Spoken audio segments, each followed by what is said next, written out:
আজ সারাদিনটা কেমন যেন গেল, ঠিক ভালো লাগছিল না। তাই ঈশাকে বললাম, চল একটু বেরোই, মনটাকে ভালো করে আসি। রাস্তায় এসে এই ফুল গাছটা দেখে খুব ভালো লাগছিল।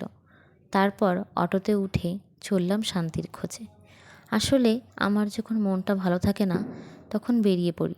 কখনো ব্রিজে গিয়ে লোকজন দেখি, তো কখনো স্টেশনে চলে যাই লোকজন দেখতে।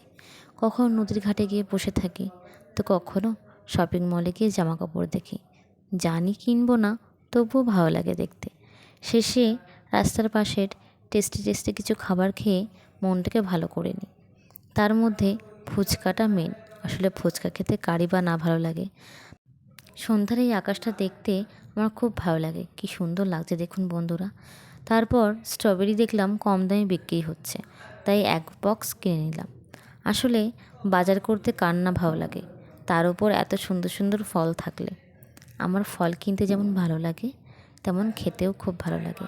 আর এখানে তো এত সুন্দর সুন্দর ফল দেখে নিজের লোভই সামলাতে পারছিলাম না। তারপরে স্টেশনে অনেকক্ষণ বসেছিলাম। কত মানুষ আর কত ধরনের মানুষ দেখছিলাম। তারপর ঈশার সাথে অনেকক্ষণ আড্ডা মেরে বাড়ির পথ ধরলাম। তারপর পরের ভিডিওতে দেখা হবে বন্ধুরা, টাটা।